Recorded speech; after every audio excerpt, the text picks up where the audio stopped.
Bismillahirrahmanirrahim. Assalamualaikum warahmatullahi wabarakatuh. Sahabat pendidikan yang berbahagia, hari ini alhamdulillah banyak kita bersyukur pada Allah Subhanahu wa taala atas segala limpahan nikmat dan karunia-Nya. Alhamdulillahirabbil alamin. Allah hidupkan kita sebagai seorang muslim. Allah jadikan pegangan hidup kita Al-Qur'an dan Sunnah. Semoga Allah Subhanahu wa taala menghiasi hari-hari kita dengan ayat-ayatnya, menyempurnakan iman kita dengan sunnah-sunnah nabinya. Sahabat pendidikan yang kami muliakan, Allah Subhanahu wa ta'ala berfirman, Alif Lam Mim, Dzalikal kitabu la raiba fi. Alif Lam Mim itu adalah Alkitab yang tidak ada keraguan di dalamnya. Para ulama rahimahumullah telah menjelaskan panjang lebar tentang ayat Alif Lam Mim. Sebagian di antara mereka menafsirkan Alif Lam Mim adalah bagian daripada rahasia-rahasia Allah yang Allah turunkan ke muka bumi ini melalui firman-Nya.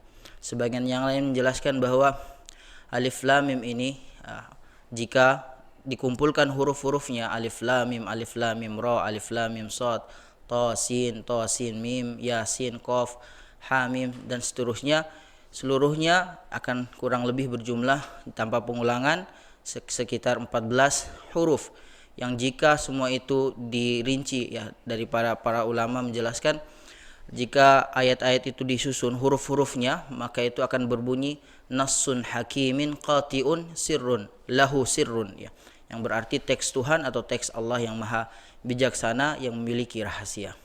Tentang Alif Lam Mim ini ya, kita sebagai orang beriman ya, kita memuji Allah Subhanahu wa taala yang memberikan kepada kita iman, dan kita beriman kepada makna-makna Al-Qur'an pun dengan huruf-hurufnya.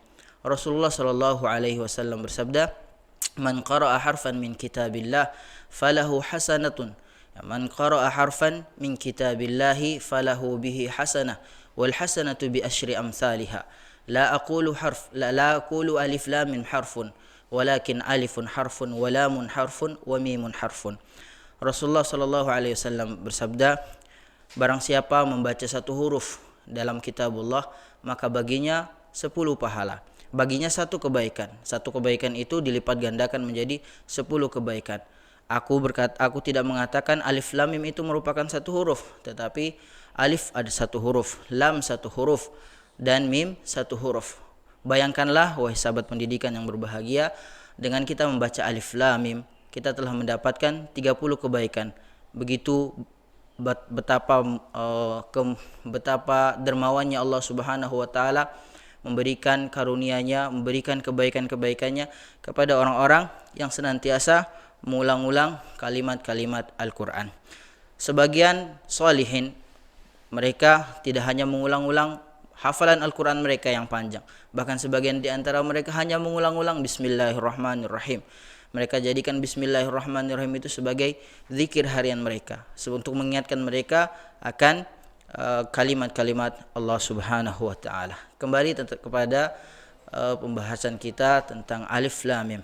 Alif Lam Mim ini Imam Syekh Wahbah Az-Zuhaili dalam Tafsirul Munir menjelaskan kalimat ini atau kata ini dibentuk dalam bentuk mabni, artinya tidak berubah, tidak akan bentuknya akan selalu seperti ini, tidak bisa dimasuki oleh huruf-huruf sebelumnya atau sesudahnya. Dia akan tetap dibaca Alif Lam Mim, dia tidak dalam bentuk mu'raf. Begitupun Imam Jalaluddin Al-Mahalli dan Jalaluddin As-Suyuti dalam tafsir Jalalain mengartikan Alif Lam Mim ini dengan Allahu a'lamu bimuradihi bidzalik, artinya Allah yang lebih mengetahui tentang makna yang terkandung daripada kalimat tersebut atau daripada huruf-huruf tersebut.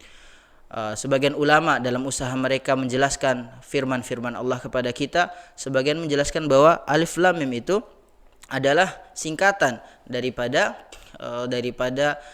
alif adalah Allah, lam singkatan daripada Jibril, mim singkatan daripada Muhammad. Ala kulli hal, kita beriman kepada Allah Subhanahu wa taala bahwa kebaikan yang terkandung dalam Alif Lam Mim saja ada 30 kebaikan bagi orang-orang yang meyakininya, membacanya, mengulang-ulangnya, dan menjadikan kalimat-kalimat Allah sebagai zikir pagi petangnya. Dzalikal kitabu la raiba fi. kitab itu tidak ada keraguan di dalamnya. Sebagian ulama menafsirkan la raiba fi, walaupun bentuknya khabariyah atau informatif, sebenarnya maknanya adalah imperatif atau perintah amr yang mengartikan la raiba fi, janganlah kamu ragu terhadap kitab itu. Kita tidak boleh ragu, bahkan ya tidak boleh ragu dengan apa yang terkandung di dalam kalimat, dalam kata, dalam firman alif lam mim. Pasti ada sesuatu yang besar yang Allah sembunyikan dari kita yang belum Allah ajarkan kepada kita. Imam Rabi al-Khushaimin mengatakan bahwa Allah Subhanahu wa taala menurunkan Alkitab. Sebagiannya dia menjelaskan kepada kita sejelas-jelasnya. Sebagian yang lain dia sembunyikan dari kita. Apa yang telah dia jelaskan sejelas-jelasnya kepada kita, itulah yang akan dia mintai pertanggungjawaban. Atau adapun yang tidak dia jelaskan kepada kita, maka itu tidak akan dimintai pertanggungjawaban. La raiba fi, kita sebagai orang beriman tidak boleh merasa ragu terhadap dengan firman-firman Allah Subhanahu wa taala. Sampai pun kita tidak atau belum memahami firman Allah Subhanahu wa taala tersebut. Sahabat pendidikan yang berbahagia, kita berusaha sebisa mungkin untuk mengamalkan Al-Qur'an dalam kehidupan sehari-hari. Orang-orang yang bertakwa adalah orang-orang yang akan mendapatkan petunjuk jika mereka memulai kehidupan mereka dengan meyakini akan keagungan Al-Qur'an. Mereka meyakini akan kemaha kuasanya Allah Subhanahu wa taala dan kemaha indahnya bahasa Al-Qur'an yang Allah sebutkan di dalam Al-Qur'an. Tentang asbabun nuzul alif lam mim atau tentang asbabun nuzul awal-awal surat Al-Baqarah ini, para ulama menjelaskan bahwa mengapa Allah Subhanahu wa taala memulai surat Al-Baqarah dengan alif lam mim. Sebagian ulama menjelaskan bahwa itu sebagai bentuk tantangan Allah Subhanahu wa taala kepada orang-orang Arab yang membanggakan bahasa mereka. Orang-orang Arab terdahulu jika mereka bangga dengan sesuatu, mereka membanggakan itu dengan syair-syair, dengan kefasihan lisan mereka, dengan keanggunan bahasa mereka. Sehingga Allah Subhanahu wa taala memulai dengan alif lam mim, itu untuk menarik perhatian mereka. Mengapa alif lam mim? Alif, lam dan mim adalah huruf-huruf hijaiyah yang paling banyak penggunaannya dalam lahja, dalam bahasa orang-orang Arab. Sehingga ketika diturunkan dibacakan kepada mereka, Nabi SAW membacakan alif lam mim, mereka mendengar apa ini? Ini seperti sesuatu yang tidak ada maknanya, karena memang mereka juga tidak mengerti maksudnya apa maksud daripada alif lam mim. Lalu kemudian setelah itu ayat yang setelahnya Allah berfirman, "Dzalikal kitabu la raiba fi." Itu adalah Alkitab, Al-Qur'an yang tidak ada keraguan di dalamnya. Mengapa dzalika tidak hadzal kitab? Para ulama menjelaskan dzalikal kitab itu, sebagian ulama menjelaskan bahwa itu dimaksudkan bahwa kitab Al-Qur'an itu diturunkan dari jauh ya, maksudnya dari sisi Allah Subhanahu wa taala, agar diyakini, agar diimani. Tetapi petunjuk itu hanya bisa dimiliki atau hanya bisa didapati oleh orang-orang hudallil muttaqin, orang-orang yang bertakwa kepada Allah Subhanahu wa taala. Sahabat pendidikan yang berbahagia, semoga dengan singkat apa yang telah kami sampaikan ini bermanfaat buat dunia dan akhirat sahabat pendidikan sekalian.